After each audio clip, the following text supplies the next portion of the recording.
ഞാൻ ഈ മാധ്യമ വിചാരണയൊന്നും ഏറ്റുവാങ്ങാത്ത ആളുമല്ല, എനിക്ക് അങ്ങനത്തെ പ്രശ്നമുള്ള ആളുമല്ല. ഞാൻ എൻ്റെ വഴിക്ക് പോകും, മാധ്യമങ്ങളുടെ വഴിക്ക് പോകും. വിജയിച്ചാൽ എല്ലാവർക്കും നല്ലതാണ്. എന്നെ മാധ്യമങ്ങളൊന്ന് പൊന്നാരിച്ച് കൊണ്ടുനടത്തി ഈ അവസ്ഥയിൽ എത്തിയതല്ല. ഞാൻ തന്നെ ഫൈറ്റ് ചെയ്ത് കയറി വന്നതാണ്. അപ്പോൾ അതുകൊണ്ട് എനിക്ക് ഈ പേടിയും ഈ ഉമ്മാക്കി കാണിച്ചാൽ നമ്മൾ കേട്ടാൻ പോകുന്നില്ല. മാധ്യമങ്ങളുടെ കാര്യങ്ങൾ മറുപടി നൽകാൻ ഇല്ല എന്ന് പറയുമ്പോൾ ചില ചാനൽ ചർച്ചകളിലേക്ക് താങ്കൾ ക്ഷണിക്കുന്നുണ്ട്, താങ്കൾ ചർച്ചയിൽ പങ്കെടുക്കുന്നുണ്ട്. നമ്മളിത് എന്താ പറയുക? ആരോടാണ് നമ്മളിത് പറയേണ്ടത്? കേരളത്തിലെ മാധ്യമങ്ങളോട് അർജന്റീന മാധ്യമം ഇങ്ങനെ പറഞ്ഞു, മറ്റേ മാധ്യമം ഇംഗ്ലീഷ് മാധ്യമം അങ്ങനെ പറഞ്ഞു പറഞ്ഞാൽ ഈ മാധ്യമത്തിന് മറുപടി പറഞ്ഞു നമ്മൾ പോയാൽ എത്ര നാളൊക്കെ നമ്മൾ കൊണ്ട് പ്രാക്ടിക്കലാവും? എന്തായാലും കളി കൊച്ചിയിൽ നടക്കും. ഈ സ്റ്റേഡിയം ഇത് രീതിയിൽ വളർന്നല്ലോ. ഒന്നിൽ ഏറ്റവും കുറച്ച് ഈ സ്റ്റേഡിയം ഇങ്ങനെ ആയല്ലോ, മനസ്സിലായില്ലേ? കാട് പിടിച്ച് ചേർന്ന ഒരു സാധനമല്ലേ. നമസ്കാരം. ഇന്ന് ഞാൻ നേരിട്ട് റിപ്പോർട്ടർ TV ചാനലും സർക്കാർ ഉൾപ്പെടെയുള്ള മീറ്റിംഗ് പങ്കെടുത്തൊരു വ്യക്തിയാണ്. അവിടെ നിന്നും നമ്മുടെ ചീഫ് സെക്രട്ടറിയെ ഞങ്ങൾ കണ്ടിരുന്നു. എന്നാൽ സെക്രട്ടറി അനീഷ് സാറിലേക്ക് കൈമാറി. അനീഷ് സാർ പറഞ്ഞു മെസ്സി വരുന്ന കാര്യത്തിൽ യാതൊരു സംശയം വേണ്ടെന്നാണ് ഞങ്ങളോട് പറഞ്ഞത്. ഞാനിന്ന് മീറ്റിങ്ങിൽ നേരിട്ടുണ്ടായിരുന്നു, ഞാൻ കണ്ടിരുന്നു. വളരെ രീതിക്കുള്ള വാർത്തകളാണ് പ്രചരിക്കുന്നത്. മെസ്സി വരില്ല.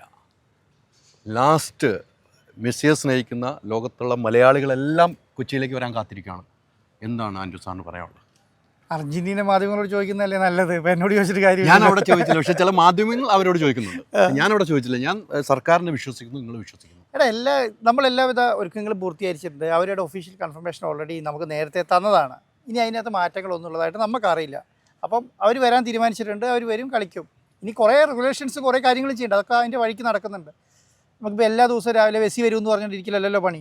മെസ്സി വരും എന്നുള്ള ഓൾറെഡി അനൗൺസ് ചെയ്തതാണ്, FA അനൗൺസ് ചെയ്തതാണ്. ഇനി അതിന് അതുമായി ബന്ധപ്പെട്ട കാര്യം നടന്നുള്ളൂ. ഇനി അതിൽ കാര്യമൊന്നുമല്ല. പക്ഷേ എങ്കിലും ലാസ്റ്റ് ഇന്നത്തെ മീറ്റിങ്ങിൽ നമുക്ക് മനസ്സിലാക്കാൻ കഴിഞ്ഞാൽ സിറ്റിംഗ് കപ്പാസിറ്റിയുടെ കാര്യങ്ങൾ പറയുന്നുണ്ട്. ആ കാര്യങ്ങളൊക്കെ ഞാൻ ഇവിടെ നേരിട്ട് വരുമ്പോൾ പണി നടന്നുകൊണ്ടിരിക്കുകയാണ്.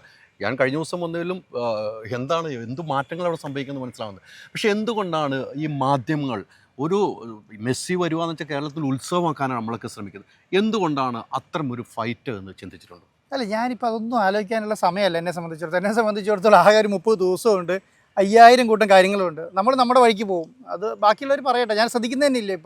ഇപ്പോഴത്തെ സിറ്റുവേഷനിൽ ഒറ്റ കാര്യമേ ഉള്ളൂ. നമുക്ക് 1-ാം തീയതിക്കുള്ളിൽ നമ്മുടെ സ്റ്റേഡിയത്തിൻ്റെ വർക്ക് കംപ്ലീറ്റ് ചെയ്യണം, എല്ലാ അപ്രൂവൽസ് എടുക്കണം, ഫിഫേൻ്റെ അപ്രൂവൽസ് എടുക്കണം, എല്ലാ കാര്യങ്ങൾ ചെയ്യാനുണ്ട്. അതൊക്കെ നടക്കുകയാണ്. അതിൻ്റെ ഇടയ്ക്ക് നമ്മൾ ഈ മാധ്യമങ്ങൾക്ക് മറുപടി പറഞ്ഞ് പോയാൽ അതിനുള്ള നേരമല്ല നമ്മളെ സംബന്ധിച്ചിടത്തോളം. ഇപ്പോൾ പല കാര്യങ്ങൾ ചെയ്യേണ്ട സമയമാണ്, അത് ചെയ്തു പോകുന്നു എന്നുള്ളതിനേക്കാളപ്പുറം അതിനെക്കുറിച്ച് ഒന്നും ഇപ്പോൾ ഞാൻ മറുപടി പറയുന്നില്ല. എന്തായാലും കളി കൊച്ചിയിൽ നടക്കും. ഈ സ്റ്റേഡിയം ഇത് രീതിയിൽ വളർന്നല്ലോ. ഒന്നിൽ ഏറ്റവും കുറച്ച് ഈ സ്റ്റേഡിയം ഇങ്ങനെ ആയല്ലോ, മനസ്സിലായില്ലേ? കാട് പിടിച്ച് ചേർന്ന ഒരു സാധനമല്ലേ. അപ്പോൾ നമുക്ക് നോക്കാം എന്തെങ്കിലും രീതിയിലാണ്. ഇതിനൊക്കെ അപ്പുറം അതിനുവേണ്ടി മറുപടി കളഞ്ഞ് സമയം കളയാനില്ല എന്നുള്ളതാണ് ഇപ്പോഴത്തെ പ്രധാനപ്പെട്ട കാര്യം എന്ന് പറയുന്നത്. എല്ലാവിധ ഡിപ്പാർട്ട്മെൻറ്റുകളും ഗവൺമെൻറ് അവരുടെ വർക്ക് നടക്കുന്നുണ്ട്, നമ്മൾ നമ്മുടെ രീതിയിൽ നടക്കുന്നത്, എല്ലാ കാര്യങ്ങളും മുന്നോട്ട് പോകുന്നുണ്ട്. നോക്കാം ഇനി എന്താ സംഭവിക്കുന്നതെന്ന്. അല്ല, നിലവിൽ 2 കാര്യങ്ങൾ ചോദിച്ച് അവസാനിക്കും. നിലവിൽ എനിക്ക് കിട്ടിയ വിവരം അനുസരിച്ച് മെസ്സി വരും എന്നുള്ള കാര്യം ഏറെക്കുറെ ഉറപ്പ് തന്നെയാണ്. പക്ഷേ മാധ്യമങ്ങളുടെ കാര്യങ്ങൾ മറുപടി നൽകാൻ ഇല്ല എന്നും പറയുമ്പോൾ ചില ചാനൽ ചർച്ചകളിലേക്ക് താങ്കൾ ക്ഷണിക്കുന്നുണ്ട്, താങ്കൾ ചർച്ചയിൽ പങ്കെടുക്കുന്നുണ്ട്. അവിടെയും പറയുന്നത് ഇതിന് എനിക്കിതിനോടൊന്നും ഇപ്പോൾ സമയമില്ല, മെസ്സി വരും എന്നുള്ള കാര്യം എനിക്ക് കിട്ടിയിരിക്കുന്ന ഇൻഫർമേഷനാണ്, സർക്കാരിന് കിട്ടിയ ഇൻഫർമേഷൻ എന്ന് പറയുന്നത്. ചില മാധ്യമങ്ങൾ എന്തുകൊണ്ടാണ് താങ്കൾ ഇങ്ങനെ അറ്റാക്ക് ചെയ്യുന്നത്? ഒറ്റ കാര്യമുള്ളൂ, ഇതെന്താണെന്ന് ഇതിനെക്കുറിച്ച് ധാരണയില്ല. ഫിഫ വിൻഡോ എന്താണെന്നും ഫിഫ വിൻഡോ ഫ്രണ്ട്ലി മാച്ച് എങ്ങനെയാണ് ഓതറൈസ് നടക്കപ്പെടുന്നതെന്നും അറിഞ്ഞാൽ എന്നോട് ഈ ചോദ്യം ചോദിക്കില്ല എന്നുള്ളതാണ്. ഇത് നടത്തുന്നത് ഫിഫയാണ്, ഫിഫേൻ്റെ കീഴിലുള്ള വിൻഡോ ആണ്. ഇത് ഞാൻ പോയി അർജന്റീനയ്ക്ക് കുറേ പൈസ കൊണ്ട് കൊടുത്ത് ഓസ്ട്രേലിയക്ക് കൊണ്ട് അങ്ങനെ നടത്തുന്ന പരിപാടിയല്ല. ഇതിന് വലിയ ക്രൈറ്റീരിയ ഉണ്ട്. ഈ മത്സരത്തിൽ ജയിച്ചാലും തോറ്റാലും പോയിന്റ് കൂടും കുറയും ചെയ്യും ഫിഫ റാങ്കിങ്ങിൽ. അപ്പം അതൊരു ഫിഫ വിൻഡോയിൽ നടക്കുന്ന മാച്ചാണ്, അത് അതിൻ്റേതായ രീതിയിൽ നടക്കും.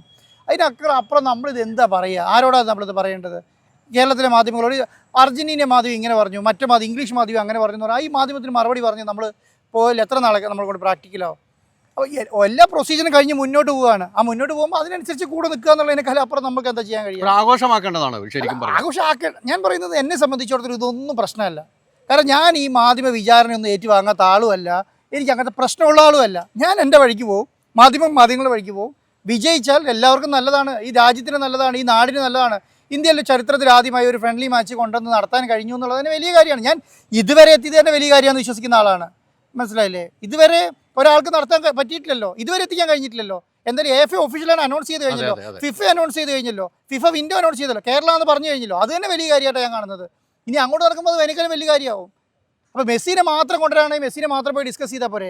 അങ്ങനെയല്ലല്ലോ. നമ്മളെന്താ ഓസ്ട്രേലിയ അർജന്റീനയെ കൊണ്ടുവന്ന് നടത്താനുള്ള വിചാരിക്കുന്നത്. അപ്പോൾ മാധ്യമങ്ങൾ എന്ത് വേണമെങ്കിൽ പറയട്ടെ, അത് നമ്മളെ സംബന്ധിച്ച് ഒരു പ്രശ്നമുള്ള കാര്യമല്ല. നോക്കാം. 16-ാം തീയതിയും 17-ാം തീയതി 16-ാം തീയതി അന്ന് ഫിഫ ആണ്. ഫിഫ വിൻഡോ 10 to 18 ആണ്. അതിനകത്ത് 15, 16, 17-18 16, 17 ഫ്രണ്ട്ലി മാച്ചും അതിനനുസരിച്ചുള്ള മാച്ചും പ്ലാൻ ചെയ്തത്. കിക്ക് ഓഫും മാച്ചും പ്ലാൻ ചെയ്തേക്കുന്നത് 15, 16, 17 ഷോ ഉണ്ട്, റഹ്മാൻ ഷോ ഉണ്ട്, ഹനുമാൻ കൈൻ ഷോ ഉണ്ട്, അതൊക്കെ പ്ലാൻ ചെയ്തിട്ടുണ്ട്. ഞാൻ പറയുന്നത് ഡീറ്റെയിൽഡ് ആയിട്ട് നമ്മൾ റിവീൽ ചെയ്യും. ഇനി അതിനെക്കുറിച്ച് നമ്മൾ എന്താ പറയുക, ഒരു ഒഫീഷ്യൽ കൺഫർമേഷൻ എന്തായാലും വരുമല്ലോ. അതോടുകൂടിയിട്ട് ഇതിൻ്റെ പ്രശ്നങ്ങളെല്ലാം അവസാനിക്കും. പിന്നെ എല്ലാ അപ്രൂവലും എവിടെ നിന്നാണ്? അതാത് ഡിപ്പാർട്ട്മെൻറ്റിൽ നിന്നാണ് കിട്ടേണ്ടത്. കാരണം ഇത് എൻ്റെ പോക്കറ്റിൽ വെച്ചിട്ട് ഞാൻ എടുത്തിട്ട് കൊടുത്തിട്ട് നാളെ രാവിലെ കളി നടത്താൻ പറ്റുന്ന കാര്യമല്ലല്ലോ. എന്തൊക്കെ അപ്രൂവൽസ് വേണം? ഞാൻ ഒരു ഫിഫ വേൾഡ് കപ്പ് അടക്കം ബന്ധപ്പെട്ട് ഒരു ഫിഫ വിൻഡോയിൽ ഫ്രണ്ട്ലി മാച്ച് അടക്കുമ്പോൾ എവിടുന്നൊക്കെ അപ്രൂവൽ വേണം? അപ്രൂവൽ എന്ന് പറഞ്ഞാൽ അപ്രൂവലേ ഉള്ളൂ. അത്രയും കാര്യങ്ങളുണ്ട്. നീ 30 ദിവസത്തിൽ ഇത് മുഴുവൻ ചെയ്യണം. ഇതൊന്നും കാണാതെ ഏതെങ്കിലും മാധ്യമം മെസ്സി, ഞാൻ പറയുന്നത് മെസ്സി വരുമോ മരില്ലയോ എന്നുള്ളതിനെക്കുറിച്ചല്ല. ഞാൻ പറയുന്നത് ഒരു ഫ്രണ്ട്ലി മാച്ച് നടത്തണമെങ്കിൽ അതിപ്പോൾ അർജൻറ്റീനയും ഓസ്ട്രേലിയയൊക്കെ മാറ്റി വെക്കൂ. ഏതെങ്കിലും ഒരു ചെറിയ 2 രാജ്യങ്ങൾ തന്നെ ഫ്രണ്ട്ലി മാച്ച് നടത്തണമെങ്കിൽ അതിൻ്റേതായ വർക്കുകളും ജോലികളൊക്കെ ഉണ്ട്. അപ്പം അതൊക്കെ നടത്താതെ ഒരു രാജ്യത്ത് നടത്താൻ പറ്റുമോ? ഞാൻ പറയേ, ചെറിയ രാജ്യങ്ങളുടെ വരെ കളികൾ നടത്തണമെങ്കിൽ വരെ അത്ര പ്രൊസീജിയർ ഉണ്ടെന്ന് പറയാം. അതെങ്കിലും നടത്താൻ നമ്മളെ കൊണ്ട് കഴിയണ്ടേ? നമ്മൾ എവിടെയാണ് നടക്കുന്നത്? നമ്മൾ ഏറ്റവും ഫസ്റ്റിലാണ് പിടിച്ചിരിക്കുന്നത് അല്ലേ?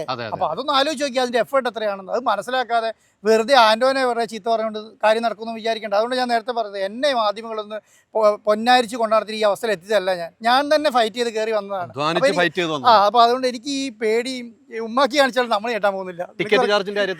തീരുമാനം നോക്കാം നമുക്ക്. തിരിച്ചു ചാർജൊക്കെ പറയും, എല്ലാ കാര്യം പറയും, എല്ലാവർക്കും കാണാവുന്ന രീതിക്കുള്ള ടിക്കറ്റ് ഒക്കെ എല്ലാ കാര്യവും പറയും, എല്ലാ കാര്യം നടപ്പിലാക്കും, എല്ലാ കാര്യം ചെയ്യും. ഒരാളെ കുറിച്ചിട്ട് അതിനെക്കുറിച്ച് അനാവശ്യ സ്വപ്നം കാണണ്ട. സ്വപ്നം കണ്ടവരൊക്കെ അത് അനുഭവിച്ചിട്ടുണ്ട്. അപ്പൊ അധികം സ്വപ്നം കാണാതിരിക്കുന്നതായിരിക്കും എല്ലാവർക്കും നല്ലത്. എന്റെ സ്വപ്നമുണ്ട്, എന്റെ സ്വപ്നം ഞാൻ നടപ്പിലാക്കിക്കോളാം. നമ്മൾ കാണേണ്ട സ്വപ്നം മെസ്സി വരുന്ന സ്വപ്നമാണ്. അതായത് അത് ഞാൻ നടപ്പിലാക്കിക്കോളാം. തയ്യാറായിട്ട് മുന്നോട്ട് പോവാണ്. അപ്പൊ നമുക്ക് കാണാം മെസ്സിയുടെ വരവിന് വേണ്ടി. ശരി, താങ്ക് യു. ഹോം അപ്ലയൻസ് വാങ്ങാൻ ഒരിടത്ത്, ക്രോക്കറി വാങ്ങാൻ വേറൊരിടത്ത്, ഗാഡ്ജറ്റ്സ് വാങ്ങാൻ വേറെ എവിടെയോ ഒരിടത്ത്. അതെ, എന്തിനെങ്ങനെ പലയിടത്തും ഓടണം? മൈജി ഫ്യൂച്ചർ ഉണ്ടല്ലോ. മൊബൈൽ ഫോൺ മുതൽ ഹോം അപ്ലയൻസസ് വരെ എല്ലാം ഒരിടത്ത്. ഏറ്റവും കുറഞ്ഞ EMI. അങ്ങനെയാണെങ്കിൽ ഏറ്റവും കുറഞ്ഞ വില. ആഹാ, എന്നാ ഏറ്റവും കൂടുതൽ ഓഫറുകൾ. MyG future. Experience the next.